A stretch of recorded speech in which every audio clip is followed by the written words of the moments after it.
You guys, organization, being organized, being on top of things, having a clean and tidy home doesn't have to be hard.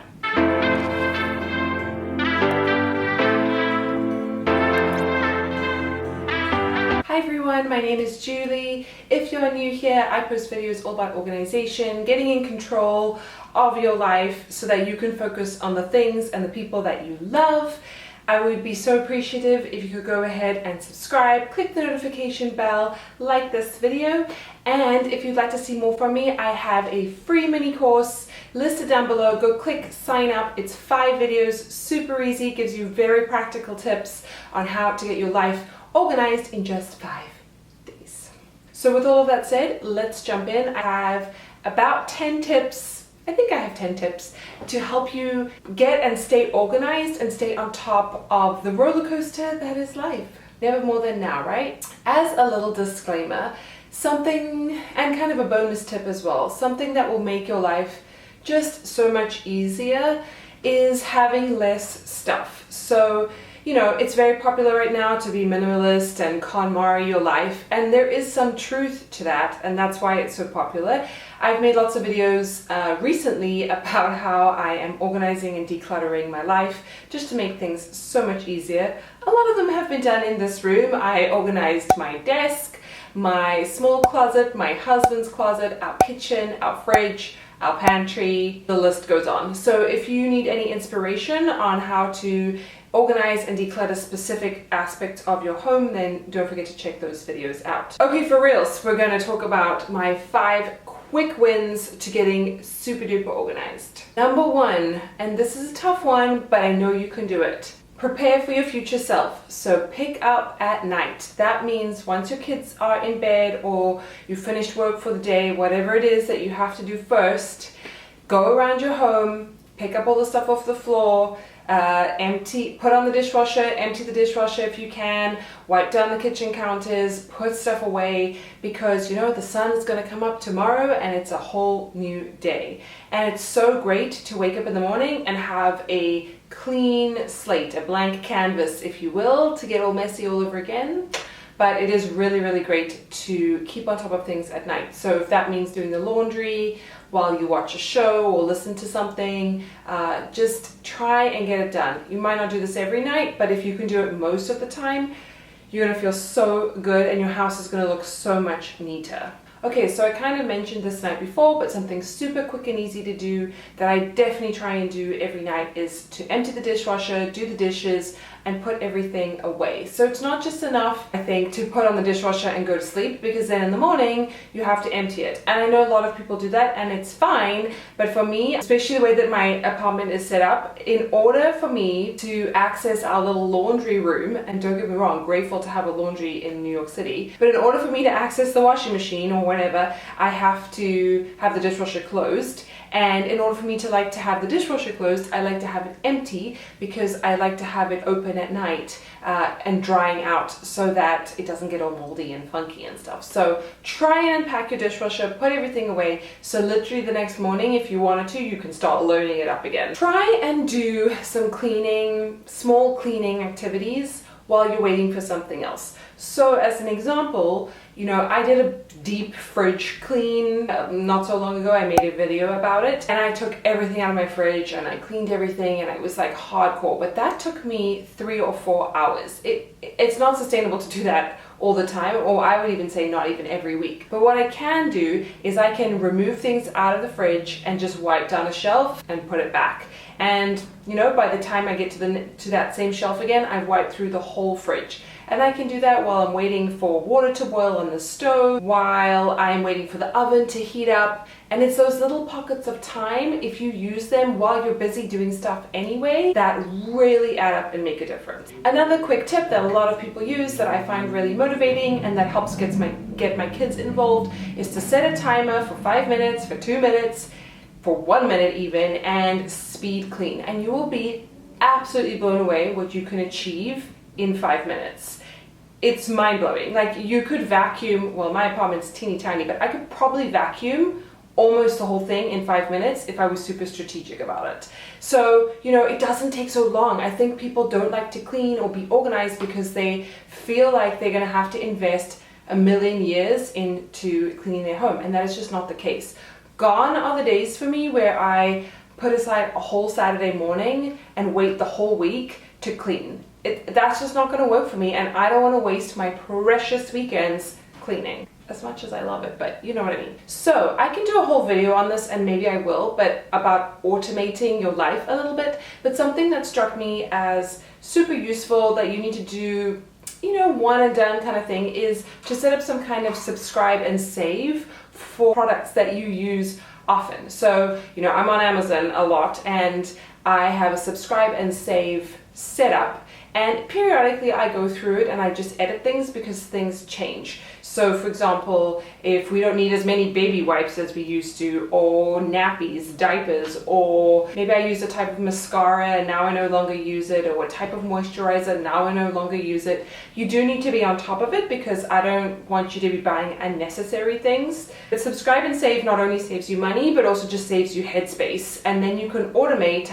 how often you get laundry detergent, how often you get your toilet paper, and you never run out, but you also don't have too much extra taking up space, and it just lets someone else do the thinking. So this is a goodie, but it's tough to do. Try and not buy anything new in a category until you have finished or decided to be done with the existing thing. A place where I am super guilty of this is skincare products. So if you've watched my most recent video, I think it'll be the video before this one, about skincare routine, I have actually changed up a lot of my skincare, and I speak about in that video mistakes about skincare. And with that, I started to try a whole lot of new products, and that's great and everything and fun, and I'm grateful to be able to do that. But at the same time, I now have a lot of similar type of things, and I find that things work best when I use things up before I allow myself to buy something new. So if you can, you know, instead of trying 5 different sunscreens or 5 different types of toothpaste, finish what you have before you buy something new. And that'll really cut down on the clutter that you have, you know, it'll help you save a lot of space. And if there's a product that you really just don't like and you're not going to use it, either give it away, throw it out, whatever, donate it, but only then do you buy yourself something new. Same with books. I end up buying 20 books with the best intentions to read them all when I haven't actually read another book, and then I don't end up finishing that book because I want to read the next book. It's not good. It's not good when we're talking about organization and simplify. Back to my first tip about picking up at night. This for me is hard. Like, I get very tired, I want to go to bed, I want to relax, whatever. But the way that I motivate myself to make sure that our home stays nice and clean and organized for the next day is I put on my favorite tunes or audiobook. Usually it's audiobook. Right now I'm reading Shoe Dog, which is the story about Nike by Phil Knight, I believe. And it's awesome, and so I'm excited to listen to it, and I listen to it while I clean up, while I fold laundry, while I wipe down the kitchen. I mean, if my kids weren't sleeping, I would listen while I vacuumed or whatever it is, but it's super motivating to have something to distract you when you're doing kind of automated tasks. Air conditioning, gotta switch that off, hold on. Okay, so again, this is one that, you know, I feel like we've all been doing for years, but it's a good reminder if you don't do it, and that is make your bed. By the morning, make your bed. Make it so automatic that it irritates you when your bed is not made and you can't get on with the rest of your day. So, you know, with my husband, we've gotten into a routine where if I wake up early to go to work or something, he will make the bed, but at least the bed gets made. Maybe not exactly how I would make it, let's be real. You know, make your bed, and that's gonna set you up for a great day. The way to stay on top of what I call life admin is that instead of having a to-do list like 15 tasks long, I set myself the goal of 1 admin task a day. So examples of recent ones that actually took less than 30 seconds probably to do, or a minute to do, but in my head were such big deals that were kind of causing me stress and anxiety, which sounds so silly. But for example, I needed to register to vote because recently we became US citizens and I haven't been able to vote before. Another thing was RSVPing to an event. I needed to say yay or nay. avoiding that, gotta do that, takes 2 seconds. And then the last thing, as like a life admin example, is looking up places to donate clothes and stuff and things during COVID, because so many donation centers are closed. These are all just small little things that kind of just take up that processing power in your mind. But really, if you stay on top of them and you just do one a day, that's, okay, let's say weekday, that's 5 admin tasks that you've completed in a week, you know? And those kind of things like registering to vote, I don't think I ever have to do that ever again. So you know what? That's one and done. And so a lot of these tasks, once you get into the habit of doing them, renewing licenses or driver's license, you know, it's not things that you're going to do again, and they add up and they get done, and it's awesome. And then the last thing that I think is important when it comes to organizing is sometimes there are going to be days when you don't want to organize, and it's okay. I could show you my desk right now, which we've transitioned from working at an outside space back to home. There's 2 of us working from home. So, you know, we don't really have a proper desk. If you saw my desk organization video, you will see I'm using like an outdoor IKEA table.